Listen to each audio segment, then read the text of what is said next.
When I was a kid, my parents would sometimes bring me down to my aunt and uncle's place to stay for the weekend. Mainly, I'd spend time playing with my two cousins who were around the same age as me. They lived on a small farm with plenty of open space, and we could run around doing pretty much whatever we wanted. If we thought we could get away with it, the three of us would sometimes cross over to the neighboring farm about half a mile away. It had been abandoned for decades, with a scattering of derelict buildings and other structures still standing on the property, just begging to be explored.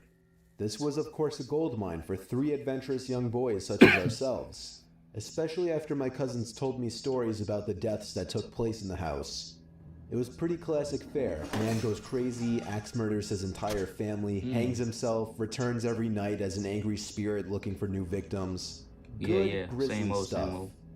Even at that age, I knew they were probably making it up, or at least embellishing old rumors. But seeing as how the setting lent itself so well to such tales, I allowed myself to buy into it. One afternoon, we decided to play hide and seek. When it was my turn to hide, I ran off for a flimsy brown barn that had living quarters on top and climbed the stairs looking for a good spot. There was still furniture inside, and personal belongings lay scattered across the floor. I maneuvered over broken dishes, tattered clothes, and crumbling books, eventually coming to a small room with a closet. Jackpot. There were even long black dresses still hanging on the rod that I could hide behind. I stepped inside and managed to force shut the folding door. Why? My only illumination was a slit of sunlight that shone through the crack in the door from a nearby window. And the shadow came through. I crouched down with knees tucked into chest and waited. Some time passed and there was still no sign of my seekers. I waited some more, debating if and when I should give myself up. After nearly an hour, this was starting to get boring. My head drooped. We went to sleep. I woke with a jerk. It was pitch black. Drowsy and confused, I forgot for a minute where I was or what I had been doing. As it came back to me, the realization that it was now nighttime and that I had been abandoned here filled me with sinking dread in the pit of my stomach. I tried to get up, but a sudden cramp in my calf kept me grounded. I squirmed about, waiting for it to pass, when I heard a door slamming shut downstairs, and instantly froze. One of my cousins? There was a brief period of silence, then footsteps at the bottom of the stairs. No. But not just footsteps, a thud too. After every other step. These weren't the footfalls of a child. They were slow, heavy, deliberate. I held my breath, praying they would go away. They did not. No. The noises continued to ascend. No. After another moment of silence, the walking resumed. This time along with a steady scraping sound, like something heavy being dragged across the floorboards. The footsteps made their way through the debris and wandered aimlessly through the various rooms. I thought I could smell something faintly putrid. The constant scrape sent cold shivers coursing down my arms and back. No. My worst fears were realized when the steps reached the bedroom doorway.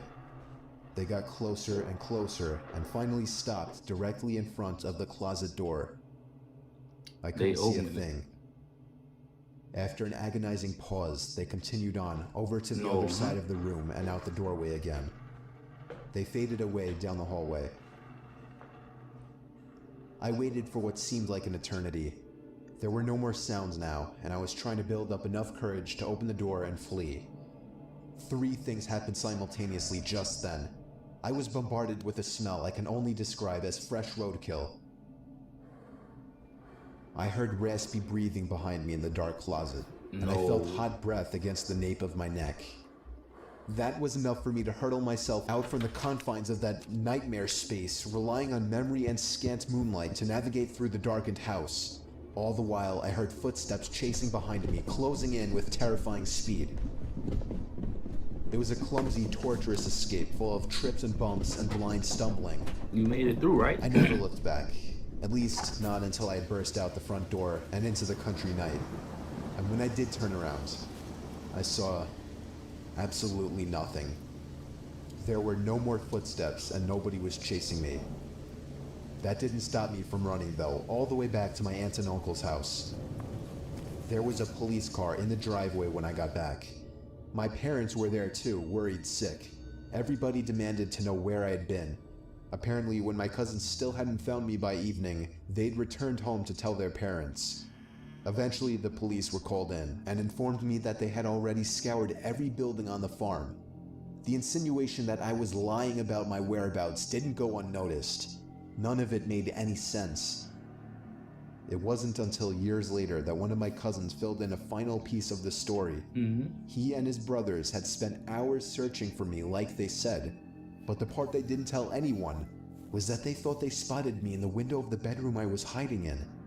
And when they got closer, they saw that it wasn't me. A young boy neither of them recognized was smiling and waving down at them and gesturing for them to come upstairs. That's when they ran back home. All of this while I slept in the closet.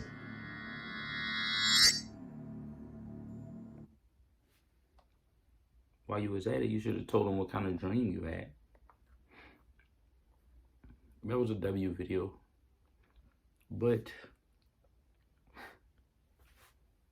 road to 1 million.